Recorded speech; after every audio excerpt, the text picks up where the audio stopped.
ਅਸਲਾਮ ਵਾਲੇਕੁਮ ਦੋਸਤੋ, ਗੰਦਮ ਦਾ ਦਰਦਨਾਕ ਨੋਟੀਫਿਕੇਸ਼ਨ ਭਾਜੀ ਮਾਰਕੀਟ ਦੇ ਵਿੱਚ ਅੱਜ ਕੱਲ੍ਹ ਸੋਸ਼ਲ ਮੀਡੀਆ ਦੇ ਜ਼ੀਨਤ ਬਣਿਆ ਹੈ। ਤੇ ਅੱਜ ਹੀ ਨੋਟੀਫਿਕੇਸ਼ਨ ਆਇਆ 21 ਮਾਰਚ 2025 ਨੂੰ ਇਹ ਨੋਟੀਫਿਕੇਸ਼ਨ ਆਇਆ ਤੇ ਕਾਫੀ ਜ਼ਿਆਦਾ ਸੋਸ਼ਲ ਮੀਡੀਆ ਤੇ ਇਹ ਵਾਇਰਲ ਹੋ ਰਿਹਾ ਤੇ ਜ਼ਿਮੀਂਦਾਰ ਬਹੁਤ ਜ਼ਿਆਦਾ ਪਰੇਸ਼ਾਨ ਨੇ ਕਿ ਇਹ ਸਾਡੇ ਨਾਲ ਕੀ ਬਣੀ ਹੈ। ਇਹ ਯਾਨੀ ਕਿ 40 ਕਿਲੋਗ੍ਰਾਮ ਦਾ 2900 ਰੁਪਏ ਫੀ ਮਣ 40 ਕਿਲੋਗ੍ਰਾਮ ਦਾ ਰੇਟ ਫਿਕਸ ਕਰ ਦਿੱਤਾ ਹੈ ਜੀ ਪੰਜਾਬ ਦੇ ਵਿੱਚ। ਬਾਜ਼ਾਰ ਜੋ ਸੂਰਤ ਹਾਲ ਨਜ਼ਰ ਆ ਰਹੀ ਸੀ ਕਿ ਕਹਿ ਰਹੇ ਸੀ ਕਿ ਐਰਕਾਂ ਜਦਕਿ ਹਕੂਮਤ ਪੰਜਾਬ ਜਿਹੜੀ ਹੈ ਮਰੀਮ ਨਵਾਜ਼ ਨੇ ਵੀ ਕਿਹਾ ਸੀ ਕਿ ਮੈਂ ਤੁਹਾਨੂੰ ਮੁਨਾਫਾ ਲੈ ਕੇ ਦਿਆਂਗੀ, ਵਾਅਦਾ ਕੀਤਾ ਸੀ ਜ਼ਿਮੀਂਦਾਰਾਂ ਦੇ ਨਾਲ। ਬਾਜ਼ਾਰ ਤੇ ਨਜ਼ਰ ਆ ਰਿਹਾ ਕਿ ਇਹ ਵਾਅਦੇ ਤੇ ਪੂਰਾ ਨਹੀਂ ਉਤਰ ਸਕੇ ਤੇ ਇਹ ਜਿਹੜਾ ਰੇਟ ਦਿੱਤਾ ਹੈ ਸਮਝ ਲਓ ਕਿ ਜ਼ਿਮੀਂਦਾਰ ਨੂੰ ਜ਼ਿੰਦਾ ਦਫਨ ਕਰ ਦਿੱਤਾ ਗਿਆ ਹੈ।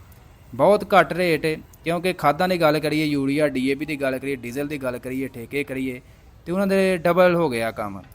ਜਦਕਿ ਇਹ ਜਿਹੜਾ ਸਾਨੂੰ ਰੇਟ ਮਿਲਿਆ ਵਾ ਪਿਛਲੇ ਤੋਂ ਸਾਲ 4500 ਰੁਪਏ ਤੱਕ ਗੰਦਮ ਸੇਲ ਹੁੰਦੀ ਰਹੀ ਹੈ, ਯਾਨੀ ਕਿ 2 ਸਾਲ ਤੋਂ ਵੀ ਬਹੁਤ ਯਾਨੀ ਕਿ ਪਿੱਛੇ ਰੇਟ ਮਿਲ ਗਿਆ ਨਾ। ਇਹ ਸੂਰਤ ਹਾਲ ਨਜ਼ਰ ਆਈ ਹੈ ਤੇ ਇਹ ਭਾਈਆਂ ਰੇਟ ਜ਼ਿਮੀਂਦਾਰ ਬਹੁਤ ਜ਼ਿਆਦਾ ਪਰੇਸ਼ਾਨ ਨੇ।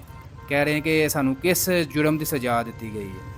ਬਾਜ਼ਾਰ ਸਾਡੇ ਨਾਲ ਵਾਅਦੇ ਦਿੱਤੇ ਲਏ ਗਏ ਸੀ ਕਿ ਤੁਹਾਨੂੰ ਅੱਛਾ ਰੇਟ ਮਿਲੇਗਾ, ਲੇਕਿਨ ਇਸ ਦੇ ਵਿੱਚ ਜ਼ਿਮੀਂਦਾਰ ਨਹੀਂ ਖੁਸ਼ ਹੈ।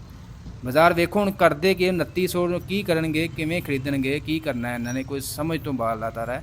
ਬਾਕੀ ਹਕੂਮਤ ਨੂੰ ਵੀ ਚਾਹੀਦਾ, ਅਗਰ ਤੁਹਾਨੂੰ ਤੁਹਾਡੇ ਕੋਲ ਵਾਫਰ ਤਾਦਾਦ ਦੇ ਵਿੱਚ ਗੰਦਮ ਆ ਗਈ ਹੈ ਮੁਲਕ ਦੇ ਵਿੱਚ ਤੇ ਇਹਨੂੰ ਭਾਜੀ ਬਾਹਰ ਐਕਸਪੋਰਟ ਕਰ ਦਿਓ, ਉਹਦੇ ਨਾਲ ਜ਼ਰੇ ਮੁਬਾਦਲਾ ਆਏਗਾ, ਸਾਡਾ ਕਿਸਾਨ ਵੀ ਖੁਸ਼ਹਾਲ ਤੇ ਸਾਡੀਆਂ ਹਕੂਮਤਾਂ ਵੀ ਖੁਸ਼ਹਾਲ। ਲੇਕਿਨ ਇਸ ਪਾਸੇ ਨਹੀਂ ਆਉਣਾ।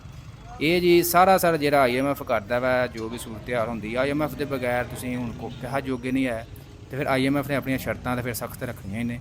ਬਾਕੀ ਇਹ ਰੇਟ ਬਹੁਤ ਘੱਟ ਦਿੱਤਾ।